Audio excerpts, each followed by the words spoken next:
Le conflit, le président Pascal Lissouba s'était à un moment donné rendu en France via le Gabon, où il avait eu un entretien d'ailleurs à l'aéroport avec le président Omar Bongo. Et une fois à Paris, il avait téléphoné à son homologue Jacques Chirac en se présentant comme le président du Congo. Et Jacques Chirac lui avait alors répondu, je cite, mon cher Pascal, tu n'es plus président. Fait une citation. Alors c'est une anecdote évidemment pour rappeler que cette guerre était aussi française, Raphaël Granvaux, puisque Denis Sassou Nguesso avait bénéficié de quelques puissants soutiens en France. Mais rappelez-nous tout cela. Oui, absolument. Sassou Nguesso était le préféré à la fois de Chirac et de Elf, parce qu'il avait organisé l'exploitation pétrolière du pays à des conditions très avantageuses pour l'entreprise française. Et quand quand Lissouba arrive au pouvoir, il avait en principe un accord de partage électoral qu'il avait conclu avec Sassou Nguesso et qu'il va dénoncer par la suite.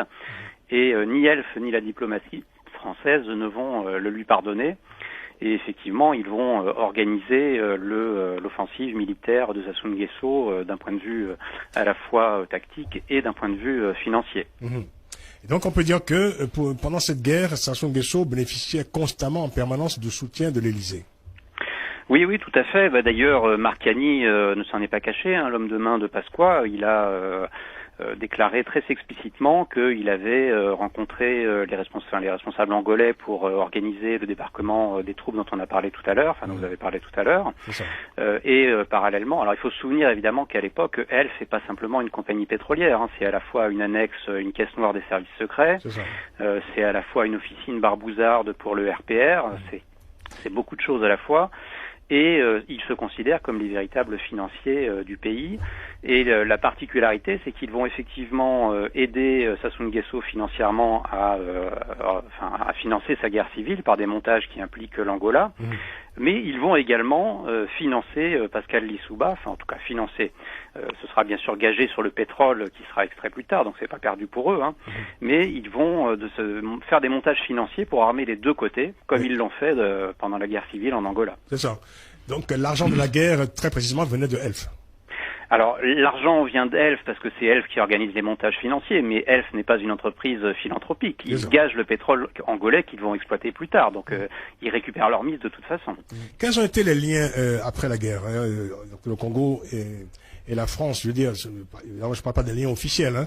Est-ce qu'on peut dire que, 20 ans plus tard, il y a une sorte, je dirais, de pacte comme ça, non visible, entre les vainqueurs de la guerre au Congo et les différents locataires de l'Élysée? Chirac n'a jamais caché son amitié pour Sassou Nguesso. Mais au-delà de Chirac. Alors au-delà de Chirac, Mitterrand n'a jamais remis en cause ce partenariat privilégié. Si je remonte un peu si je remonte plus récemment dans le temps. Vous voulez dire Sarkozy? Pardon? Après Chirac, c'était Sarkozy. Oui, Sarkozy, il n'y a pas eu de changement non plus. Sarkozy a mis ses pieds dans la diplomatie chiracienne de ce point de vue-là. Il n'a jamais dénoncé les liens qui unissaient la diplomatie française avec Denis Sassou Nguesso, Omar Bongo ou d'autres caciques de la France-Afrique. Et plus récemment, donc Hollande, s'il a pris quelques distances au départ, s'est très vite rangé à la réelle politique. Il a trébuché sur le Congo-Brazzaville. Entre autres, oui, on se rappelle de ce qui s'est passé lorsque Denis Sassou Nguesso a voulu modifier sa constitution. Il a déclaré qu'il avait tout à fait le droit de le faire.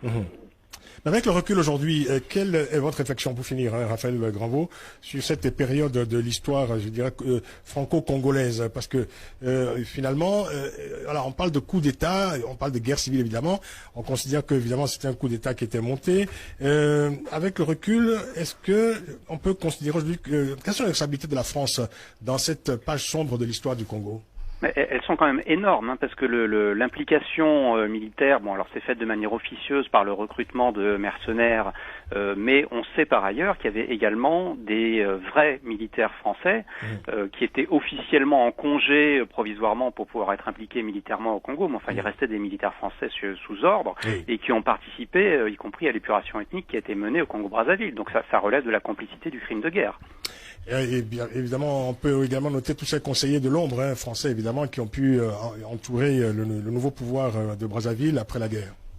Oui, oui, tout à fait. Enfin, le véritable enjeu, le crime entre guillemets de Pascal Lissouba, qui n'était pourtant pas un Sankara ou un Lumumba, c'est d'avoir voulu toucher au pactole pétrolier d'Elf, d'avoir introduit une entreprise pétrolière américaine sur l'exploitation sans l'accord d'Elf, d'avoir voulu remonter la redevance pétrolière parce qu'il était aux abois compte tenu de la dette qu'avait laissé Sassou Nguesso avant lui. Et voilà. Donc, comme l'ont déclaré d'ailleurs les responsables d'Elf par la suite, nous, la guerre civile n'est pas notre problème. Notre problème, c'est de faire des affaires.